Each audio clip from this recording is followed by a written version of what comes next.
They didn't even believe in us. God did.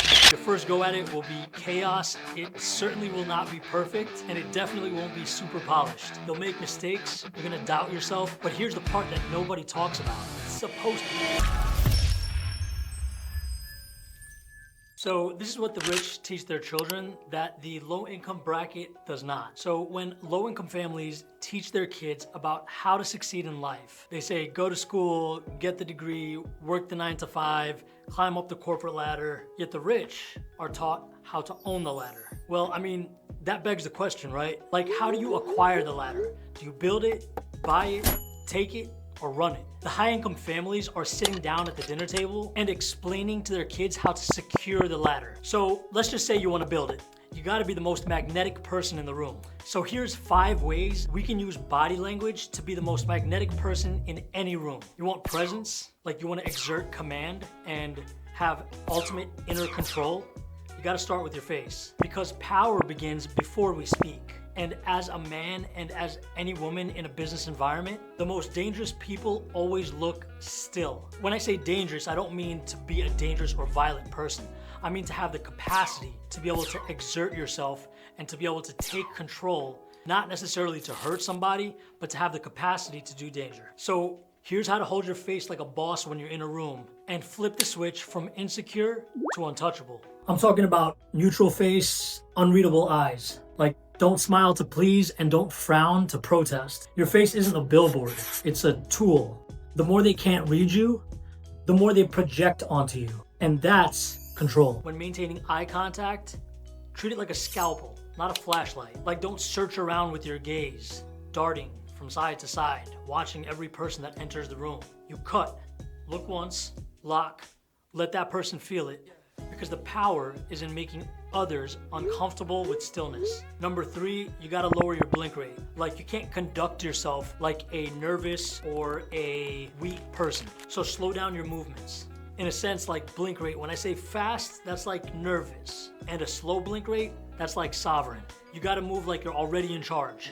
No outcome can touch you. And that's when people start asking you for permission without even realizing it. Number 4, you don't have to nod when you listen. Don't fill the silence. So agreement is not your default. Silence isn't awkward, it's territory. And most people surrender that too fast. You own it. Number 5, keep your lips closed when you're thinking, when you're being pensive. No twitching and no fidgeting. Thinking doesn't have to look like doubt. The best operatives, poker face, processing internally. Their body stays quiet. And when you learn that, people will respect your approval without even knowing why. I like to think of this as a body language course in investment banking, because I came across this body language at the age of 21 years old. As an ex-investment banker at Credit Suisse, when I came into the room and I came into the building, I learned something. The investment banker face is not about hiding, it's anchoring. Meaning we don't shrink, we don't entertain, we watch. And in a world addicted to overreaction, the calm face always wins. These are not the things that you learn when somebody's teaching you how to become a great employee. And middle-class children are trained to be great employees, while the rich are training to be your boss. The middle class is convinced that savings is the way to earn and develop your wealth. And that would mean, okay, you have security, like job security, financial security. Not necessarily the case. They tell their kids just make money and then like save it for a rainy day. But the higher income brackets, they're telling their kids, if your money isn't making money, it's losing value. Because the law of inflation basically makes those dollars saved, because inflation is reflecting like a mirror off of your savings account. So the investors are getting richer and the savers are sitting on cash hoards that are diminishing in value. The middle income families are telling their kids to avoid debt unless it benefits them in a specific manner. When I say specific manner, I mean using that debt for, let's say, a wedding, the house, buying a car, or taking that international trip. Whereas the upper income families are using debt to make more money. So they're using it like a tool in their toolbox. The middle class is traditionally told to use debt to buy liabilities. And then that's what you have when you got like people swimming in debt. Whereas the upper income families are using debt to buy assets that will create return on investment and pay them passively or forever even if they have to work inside of it, but still utilizing that debt in order to buy assets and secure them. I mean, it's a very simple equation. The middle class is telling their kids that time is money, whereas the upper income families are telling their kids that money is time. So the lower income families are basically saying just work hard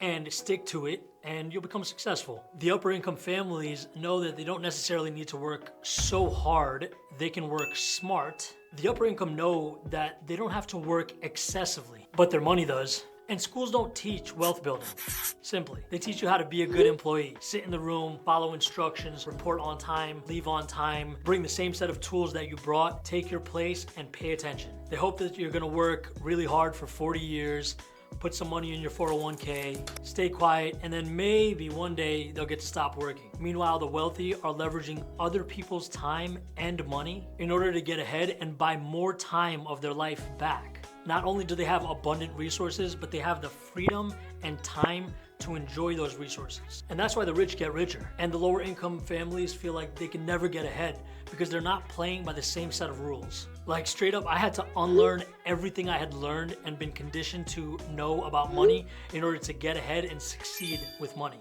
I wasn't able to go from like $50,000 in debt, cash strapped, to a millionaire at 27 until I started learning a different set of rules. Right here. I do so like this part. The people that get rich and are able to accumulate wealth, they don't play by those same rules. They're playing by the rules and doing the things that everybody else says are too risky. Because this way, it keeps the general public stuck while only a few get ahead. The only people I've ever heard say that money isn't everything are the ones who have enough of it to not have to worry. Everyone goes broke and everybody fails and everybody has things that go severely wrong. So what you've really got to do is stress whatever it is that is your idea. So you got to get out there, create it, sell it, market it, find your clients, and find a community. If you think of yourself as lucky, you literally see more opportunities. Domino. What's your shtick? I'm lucky. That's not a superpower. Yeah, it is. If you think of yourself as unlucky, you miss them. And yes, it is possible to change yourself. I do believe in a growth mindset. Listen, trees don't hang around with grass even though they all started in the same place. Because if you're a friend of everybody, you're an enemy to yourself. So you have to spend so much time on self-improvement that you have no time to criticize others. There's no losing, only learning. There's no failure, only opportunities. And there's no problems, there's just finding solutions. And the magic is in the work that you're avoiding. You're not gonna fail, you might fall. As long as you get up, you have a better chance at winning. Today is gonna be difficult and tomorrow is gonna be much more difficult. In a sense that most businesses that start up will probably die tomorrow evening. But the day after tomorrow, that day is beautiful. This means that your time is super limited. So decrease the amount of time it is between thinking about doing something and actually doing the thing. Assalamu alaikum friends, it's Ali Alidina and welcome back to the vlog. The only reason why I think of myself as successful is because I find myself to be irrationally faster than everybody else. And when I say everybody else, I don't mean that in a condescending way. I mean that against the competitors in my industry. By the time my competitor has thought about an idea, taken it to a meeting, and started to move, I have already made multiple mistakes, tripped a couple times, and found a faster way. So my bias on speed trumps dialing down on every single detail and then creating doubt in the thing. Ever find yourself researching an opportunity, or maybe an investment, maybe you're looking at a stock, maybe you're looking at purchasing an investment property to fix and flip, and you start dialing down like too hard into ROI, too hard into like the condition of the interior, and you start to really like lose sight and you start doubting the thing. Well, guess what? There's somebody else that's gonna buy it with mold in it. They're gonna buy the house with a leaking roof. There's somebody else that's gonna buy a stock that seems too risky under certain economic conditions, but there's that one person who's gonna swoop in really quick and make the offer.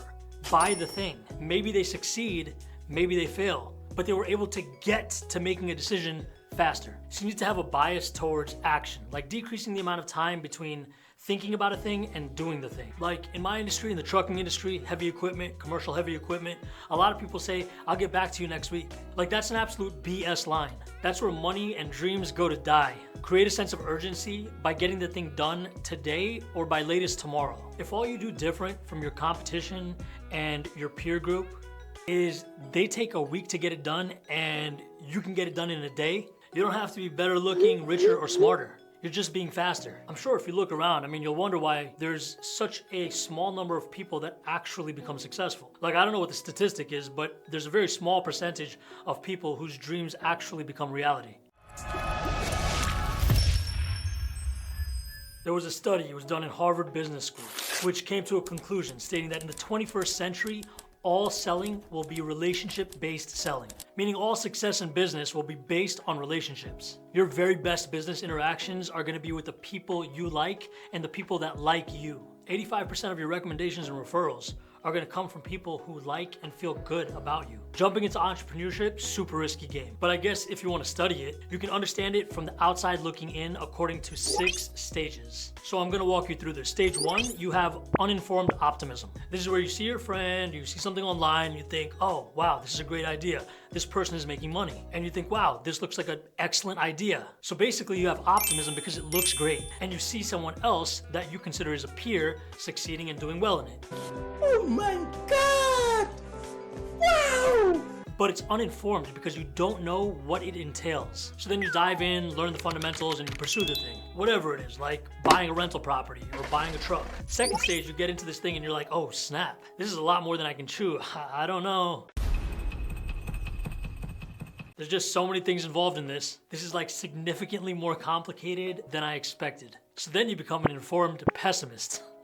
You now know that it's significantly harder than that person made it look. So now you start getting into this phase of like denial. Denial is a river in Egypt. The third stage is basically the point of truth, or like the crater of despair. Basically, you're continuing to do the stuff, it's continuing not to work, and you keep working and it keeps not working. So you begin to feel a sense of frustration. No! God, please, no! And so this is the stage of the cycle where the path of the entrepreneurs splits. That's why I call it like the point of truth. And the vast majority of people, like they take this next step, which is your tunnel vision focus on this thing starts to get a little blurry and your mojo kind of weakens. And then all of a sudden you start looking around and you find a guy on Facebook or Instagram that you knew from high school doing something really substantial. And you're like, you know what?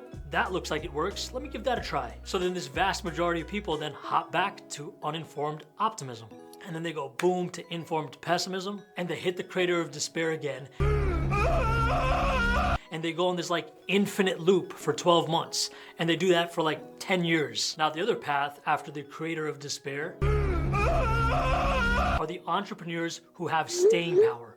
The people who have actually decided that they're gonna stick with it. These are the people that I try to find. I try to live around these people because they eventually become informed optimists, which is basically you understand all the bad, you've walked through the mud enough, and they've created better systems and processes in order to avoid some pitfalls because they've learned through experience. So now they can avoid the bad and maximize the good.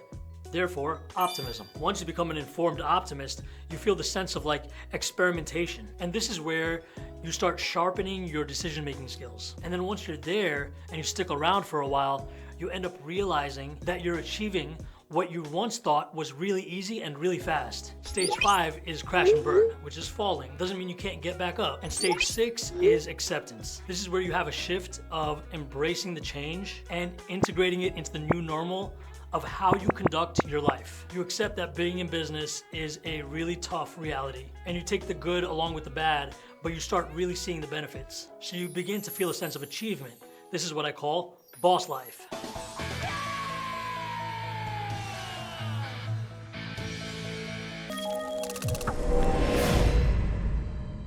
Let's say you rally into acceptance and fully integrate business into your life. At this point, there's only 4 hires that you need in order to build a business that runs without you. The first is a virtual assistant, like admin. Your inbox, your calendar, stop doing those things. You don't need to reply to all the emails and you don't need to manage your own calendar. The second virtual analyst is marketing. Having somebody responsible for defining campaigns and ensuring the eyeballs are coming to your website. The third hire is delivery. Anytime you bring somebody new on board, a new client, a new customer, you want to have somebody else doing the onboarding. And you can train that person to provide support. You gotta get out of doing that work. And the fourth executive assistant is in sales. You can't take every single call and follow up just because you're an ace at it.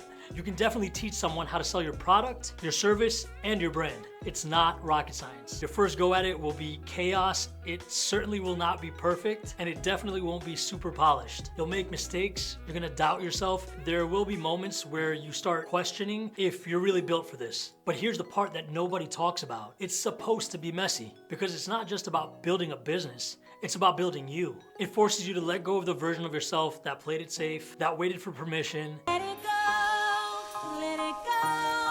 Believe that stability was something that the world or corporate America owed you. The second you make your first dollar from something that you created or a service that you're providing, something inside of you shifts. You can't unsee it, you can't go back because now you know. Security was never in a job or in a degree or in somebody else's hand. It was in you all along. Successful businesses don't change people. But the decision to start, that changes everything. God will show you your vision, but will never tell you how you're gonna get there. And there's a reason why, because your vision is a glimpse of the end. Between the end and where you are is called the plan. The plan is a process that takes you to your destination. God will show you your end, like everybody's got a dream, but he never tells you the plan. Why? Because if he ever told you the plan, you'd be like, man, forget the destination. Because the plan is to prepare you for the destination. So you get dragged through like all of these challenges and barriers of entry in order to develop you. Right now, where you are might not be where you want to be, but it's part of the plan. If you lost your house, you lost a child, lost your spouse, don't panic. It's all part of the process. Oh my God! Okay, it's happening. Everybody stay calm. What? Character is built in the struggle, and patience is developed in the waiting.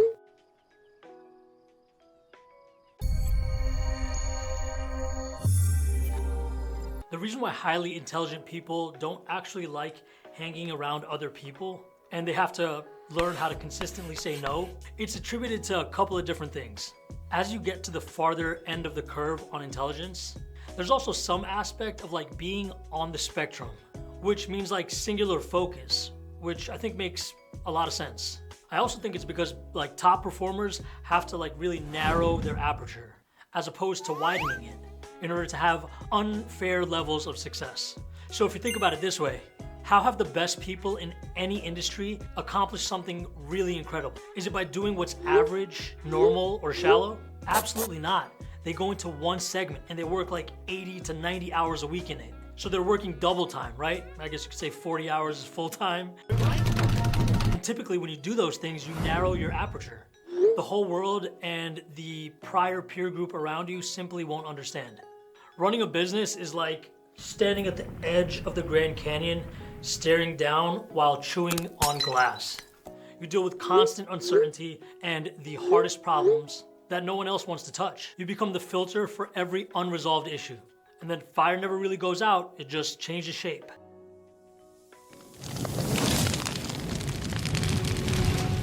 It's not just about long hours, it's about making impossible decisions, taking on risk and sacrificing the things that no one prepared you for.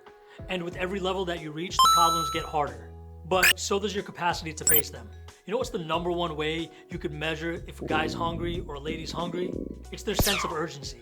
People say, yo, you ain't got no idea how hungry I am. I'm starving. Really? What did you do about it today? Oh no, not today, but tomorrow I'm gonna do it. They're not hungry, they just think they're hungry. I'm hungry! In a minute! So I'll ask questions like, what are you urgent about? What are you trying to get the answer to today? So if I interview somebody at Exam Transport and I ask them, who are you trying to get in front of or get in contact with today? And if they don't answer your phone and they don't respond to your texts, what's your other method of getting hold of them? We all know that money is an emotional topic, but what we don't realize is that these emotions play a huge part in making bad decisions about money. I'm gonna share with you 5 of the biggest emotional traps that I've learned about money from the book, The Psychology of Money. It's a book written by Morgan Housel and how you can avoid falling into them. Number 1, you gotta pay the price. This is one that very few people understand, that everything you have and do comes at a price. Whether it's a monetary price in dollars or dirhams, or an emotional price like fear or health or doubt or stress. Nothing is free. And this is especially true when it comes to investing, because the price you pay isn't just the price of the truck that you just bought or the amount that you invest into your operation. It's also the emotional volatility and the fear that comes with it, which isn't always intuitive in other areas of your life. For example, if you go to the gym today, it may hurt a bit tomorrow, maybe you'll feel sore. And then 6 months, 12 months down the line, 18 months down the line, man, you start seeing the results. But people tend to take these short payoff periods and try to apply it into investing, like checking back in 3 months and maybe you'll see results. But that's where the emotional trap comes in. Let's say you bought an S&P 500 index fund in the 1980s. Yeah, it went up 11,000% since then. But you still would have needed to face about 13 years combined where your investment portfolio was down by 20% from 8 months,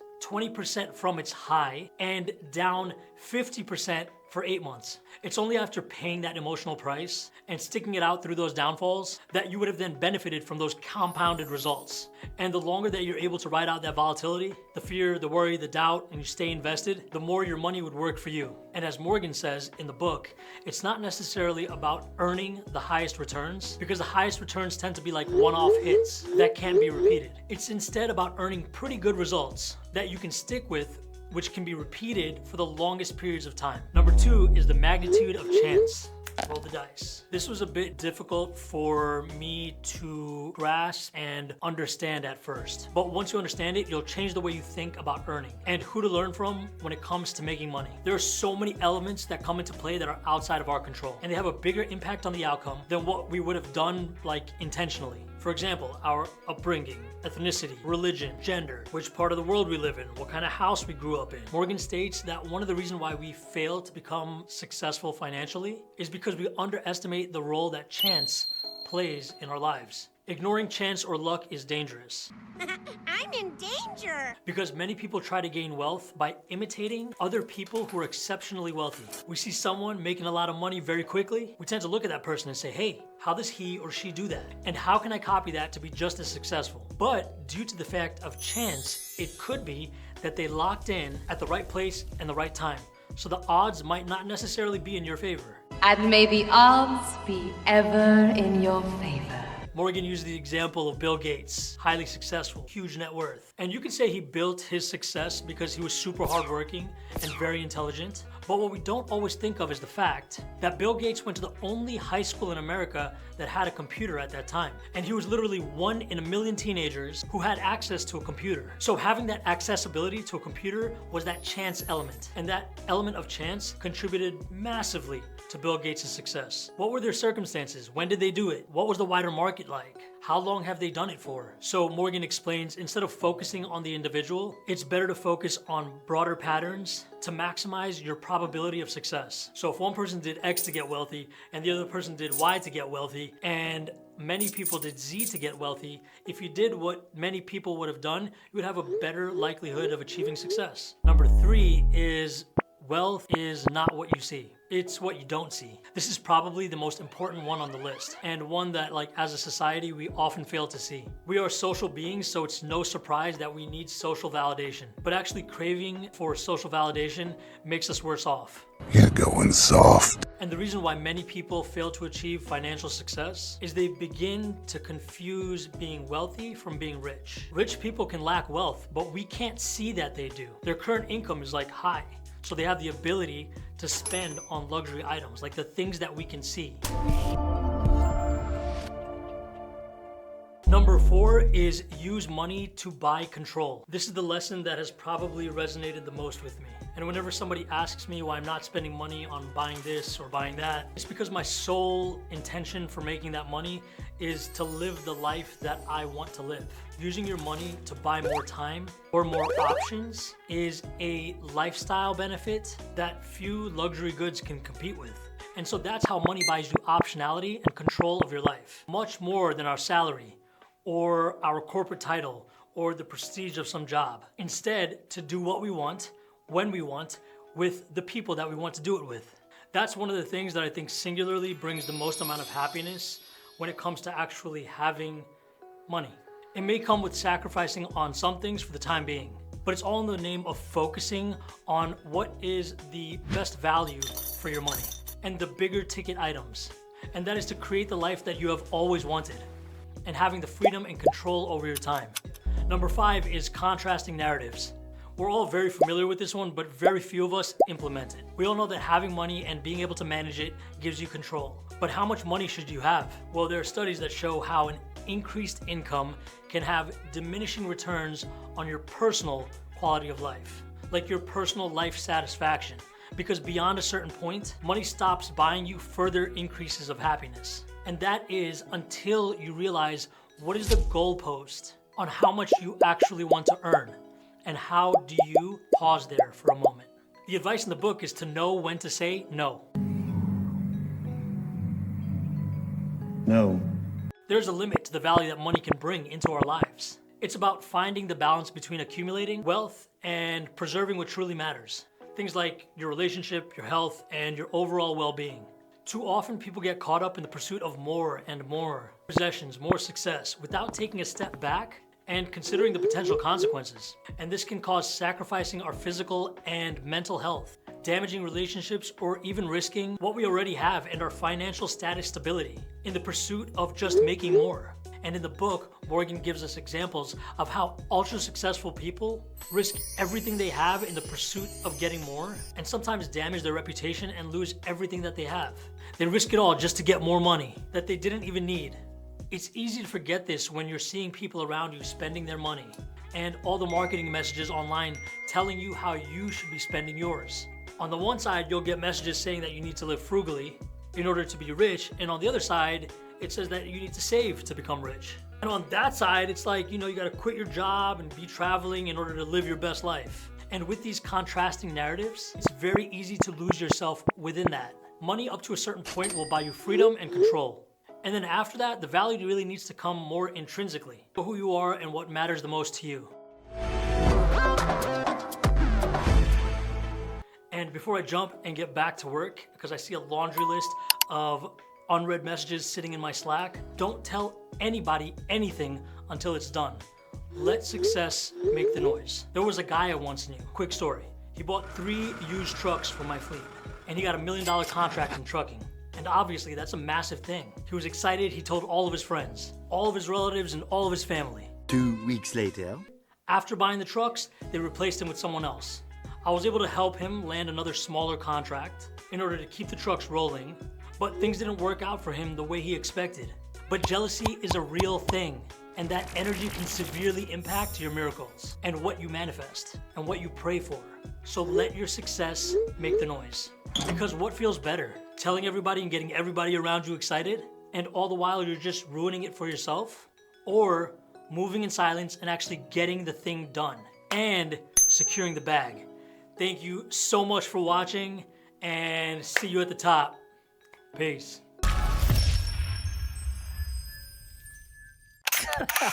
They didn't believe in us. God did.